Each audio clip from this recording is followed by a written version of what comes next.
Good morning friends. Today हमारा जो lecture है वो है बिजनेस कम्युनिकेशन में एक बहुत ही इंपॉर्टेंट टॉपिक जो है listening skills and effective listening. सबसे पहले हम जान लेते हैं कि आखिर लिसनिंग इन बिजनेस कम्युनिकेशन को किस तरीके से डिस्क्राइब किया गया है। लिसनिंग मतलब सुनना, सुनने की जो प्रतिक्रिया है उसके बारे में कहा जाता है listening is ability to understand and respond effectively to the oral communication. जो लिसनिंग है, जो आपकी सुनने की प्रतिक्रिया है, उसके अंदर ये बताया गया है कि ये एक योग्यता है, ये एक एबिलिटी है किसी बात को सुनने की, जो मौखिक रूप से संप्रेषण हो रहा है उसको आपको किस तरीके से प्रभावशाली तरीके से सुनकर रिएक्ट करना है। तो इसी पूरी प्रतिक्रिया को हम लिसनिंग कहते हैं। अब listening under communication process is having a very importance area. अब उसकी इंपॉर्टेंस क्या है उस पर थोड़ा नजर डाल लेते हैं। जैसे कि लिसनिंग फॉर एंजॉयमेंट, आप अगर किसी चीज को सुन रहे हैं, ध्यानपूर्वक सुन रहे हैं, तो क्यों सुन रहे हैं? हो सकता है आप उसके एंजॉयमेंट के लिए सुन रहे हैं, मनोरंजन के लिए सुन रहे हैं। हम लोग अधिकतर देखा गया है लोगों की हॉबीज होती है गाना सुनना, तो वो जो गाना सुन रहे हैं उसी में वो अपना मन बहला रहे हैं, अपना मनोरंजन कर रहे हैं, अपने को रिलैक्स फील कर रहे हैं, इसीलिए वो इस प्रतिक्रिया में इन्वॉल्व हो रहे हैं। तो पहली इंपॉर्टेंस हमारी जो लिसनिंग प्रतिक्रिया की आई वो आई for the sake of enjoyment. हम मनोरंजन के लिए, अपने को रिलैक्स करने के लिए, अपने अंदर जो हमारी कुछ स्ट्रेस चल रहा है उसको सप्रेस्ड करने के लिए हम एंजॉयमेंट के लिए सुनना पसंद करते हैं। For example music listening. Second point आ जाता है फॉर इंफॉर्मेशन।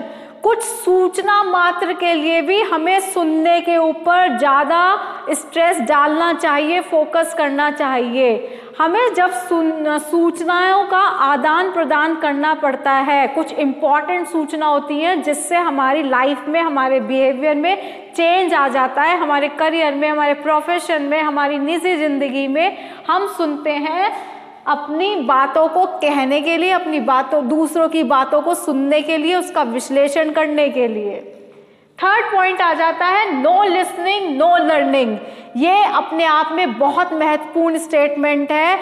ये हर जगह फॉलो होता है, चाहे आपकी निजी जिंदगी हो, चाहे आपकी प्रोफेशनल लाइफ हो।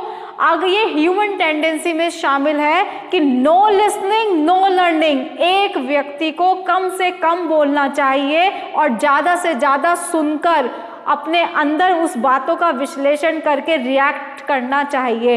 एक सक्सेसफुल पर्सन वो है जो कि कम बोलता है लेकिन सुनता ज़्यादा है। वो अंदर ही अंदर उन बातों को ग्रहण करता रहता है और उसी के बलबूते उसका जो प्रोग्रेस का चार्ट है वो ग्रोथ चार्ट अपवर्ड्स की तरफ जाता है। नेक्स्ट है बिल्डिंग ऑफ ट्रस्ट। कभी कभी अपनी बात को समझाने के लिए, अपने को महत्वपूर्ण दिखाने के लिए हमें सुनना पड़ता है। एक ट्रस्ट बनाने के लिए, विश्वास ग्रहण करने के लिए और दूसरों को विश्वास दिलाने के लिए हमें बोलना पड़ेगा, सुनना पड़ेगा, बातों को समझना पड़ेगा। जो जहाँ विश्वास होगा वहाँ पे बातें सुनी जाती हैं, समझी जाती हैं। Success of a career. अगर आपको अपना करियर ऊंचाई की तरफ लेके जाना है, सफलता पानी है जिंदगी में, तो आपको सुनने की प्रतिक्रिया में फोकस करना पड़ेगा, उसके गहन अध्ययन करना पड़ेगा, उसे गहराई से समझना पड़ेगा।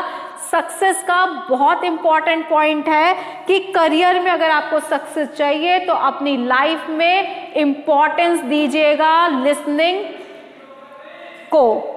जैसे कि सेल्समैन, एक सेल्समैन व्यक्ति है, वो लोगों को सुनता है। क्यों सुनता है? जिससे कि वो उनकी नीड्स को, उनकी आवश्यकताओं को पहचाने और उसको पहचान कर फिर प्रोडक्ट की डिमांड क्रिएट करे। डिमांड क्रिएट होएगी तो उसकी जो है सेल्स बढ़ेगी, सेल बढ़ेगी तो अल्टीमेटली उसका टारगेट पूरा होगा और उसको बेनिफिट होगा, प्रॉफिट होगा।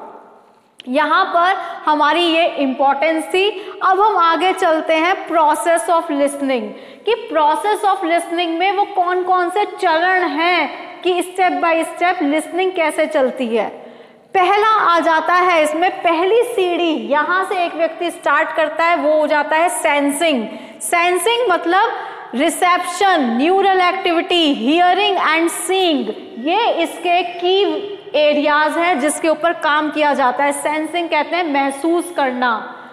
महसूस करना मतलब रिसेप्शन, किसी चीज को रिसीव करना, उसको देखना, और देखने के बाद जो है वो हमारी न्यूरल एक्टिविटी हमारे दिमाग में जाती है, और दिमाग में जाने के बाद जो है हम उसको समझते हैं और उसके बाद प्रतिक्रिया देते हैं। जो न्यूरल एक्टिविटी हुई वो सुनने से भी हो सकती है, वो देखने से भी हो सकती है।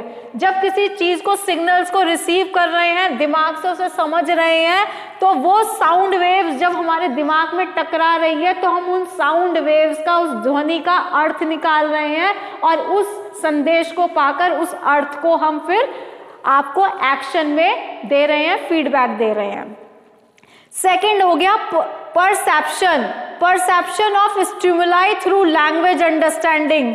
हर व्यक्ति का, हर एक बात का एक अपना नजरिया होता है, तो परसेप्शन जो होता है वो नजरिया बनता है भाषा से, और उस भाषा को समझते हैं। जब कुछ कान में शब्द पड़े, कोई ध्वनि पड़ी, तो हम देखते हैं ये क्या शब्द था, इस शब्द, इस सेंटेंस के अंदर, वाक्य के अंदर कौन कौन से शब्द थे, उसने जो पूरा वाक्य बनाया, उस वाक्य का, उस संदेश का क्या अर्थ था। तो उस अर्थ को समझने का हमारा अपना नजरिया होता है, हमारी सोच होती है कि हम उसको अपने पक्ष में लेके समझते हैं या हम उसको अपने विपक्ष में लेके समझते हैं। तीसरी चीज है इवैल्यूएटिंग। इवैल्यूएटिंग मतलब मूल्यांकन करना। जो मैसेज हमने ग्रहण किया, रिसीव किया, उस मैसेज को हम समझते हैं, उसका मीनिंग जो हमें प्राप्त हुआ उसके ऊपर फिर हम प्रतिक्रिया देते हैं। चाहे तो हम उससे खुश होंगे, चाहे हम उससे नाराज होंगे, वो हमारी प्रतिक्रिया रूप हो गया। तो मूल्यांकन भी हम सुनने के बाद ही करते हैं। पहले हमने महसूस किया, फिर हमने उसमें नजरिया बनाया, और नजरिया बनाने के बाद हमने उसका पूर्ण रूप से मूल्यांकन किया कि मेरे हित में है या मेरे अहित में है। लास्ट स्टेप जो आ जाता है, फोर्थ स्टेप आ जाता है रेस्पॉन्स का। रेस्पॉन्स मतलब फीडबैक देना, प्रतिपुष्टि देना। जब आपने बात का मूल्यांकन कर लिया, मैसेज का, उसको समझ लिया, गहन अध्ययन किया, उसका विश्लेषण किया, तो अब आप फीडबैक देते हैं जिसके अंदर आप उस मैसेज की पूरी क्लैरिटी, स्पष्ट तरीके से समझाते हैं कि संदेश क्या था, उसका आप एक्सप्लेनेशन देते हैं, और उसमें अगर कहीं पे उसे सुधारने की जरूरत पड़ती है तो उसके लिए सुधार हेतु आप जो है चरण अपनाते हैं। तो आज के लिए बस इतना ही। आज हमने पढ़ा लिसनिंग क्या होती है, लिसनिंग की इम्पोर्टेंस क्या है, और लिसनिंग के बेसिक चरण क्या है, स्टेप्स क्या है, प्रोसेस क्या है, ये कैसे कैसे आगे चलता है। मैं उम्मीद करती हूँ आपको ये सारी चीजें समझ में आ गई होंगी। Thank you for today.